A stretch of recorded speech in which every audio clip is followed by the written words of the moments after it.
They're warm, comforting, and very controversial. I will never come back in a tanning bed. Never, never, never. I will never give that up.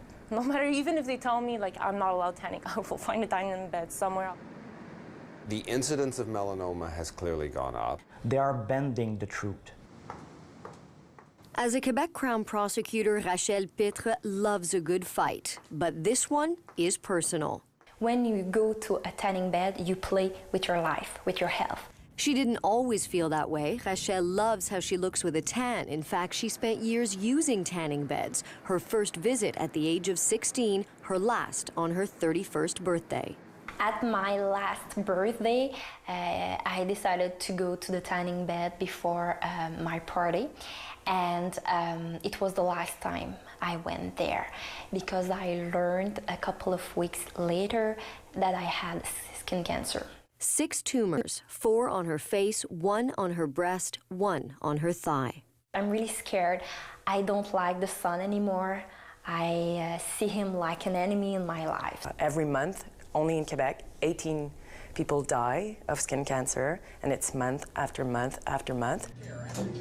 The Canadian Cancer Society believes tanning beds share the blame, and it wants them banned for anyone under 18, saying the younger you start, the easier it is to get hooked, and that young skin is more sensitive to dangerous UV rays. Even if you go just a couple of times to tanning salons before you're 35 years old, it increases your risk of developing melanomas by 75%. Like every girl I start for prom, I was like, I need to be tan because I'm going to be pretty in my dress. Maude Vaillancourt has heard about the debate, but that didn't stop her from climbing into a tanning bed. When you go in tanning salon, nobody is telling you it's not good for you. They're telling you it's good for you. At 19, she's exactly who the Canadian Cancer Society is worried about, a teen with a tanning bed habit. When I tan myself, I feel really good, and I want to do it again and again and again because they're not selling you 5 minutes. They're selling you hundreds of minutes. For years, we've been told too much sun is dangerous, causing premature aging, skin damage, and in some cases, cancer. Dr. Wilson Miller says tanning beds are even worse. I believe tanning beds are clearly a risk factor for the development of melanoma, which is a very dangerous thing. Melanoma is the deadliest form of skin cancer. In the last 15 years, the number of cases in Quebec has doubled. They look about the same. Dr. Miller says he's now seeing more younger patients, mostly women, who use tanning beds. We have had a overall, I think, increasing incidence of melanoma in women, especially in their 20s and 30s. According to the Canadian Dermatology Association, tanning beds increase the risk of skin cancer, including melanoma.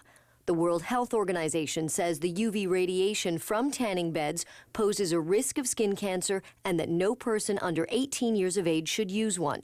It has classified the practice as the highest cancer risk category, carcinogenic to humans. Well, basically we have prices here. That may seem like a lot of evidence, but Annie Goulet doesn't buy it. I don't see where they say, oh, it actually does give you skin cancer. No. She's owned this salon for 6 years and calls the attacks on her livelihood exaggeration. You acknowledge that there are dangers. Yes, I do. Anything that you abuse or you don't use correctly, there are dangers.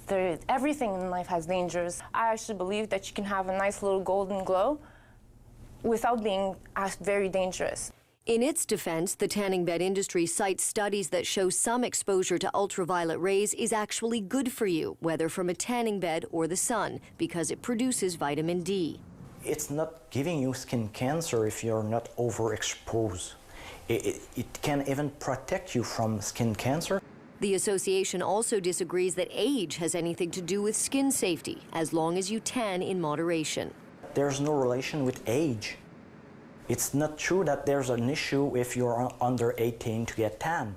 There is something both sides do agree on, that the tanning industry needs to be regulated. Right now, anyone can open a tanning salon or put a bed in a business they already own. There are no rules and no guidelines. But on the age issue, neither side is prepared to budge. The decision is in the hands of the health minister.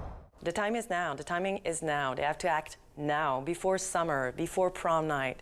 It's urgent. My life, everything is changed. I'm living in the fear.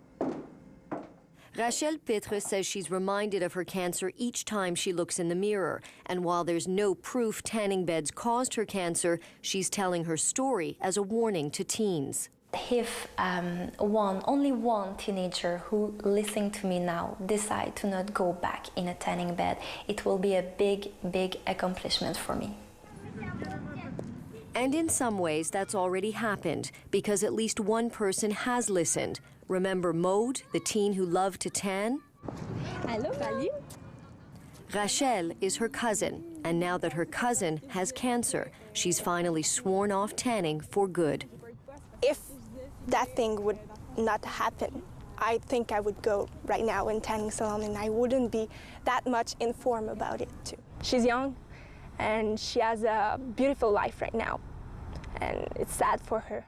Sad because Rachel just found out her cancer has come back. 9 new tumors that she'll have removed in the coming weeks. I feel, and I will feel, fragile for the rest of my life.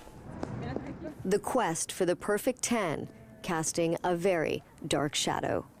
Tarah Schwartz, CTV News.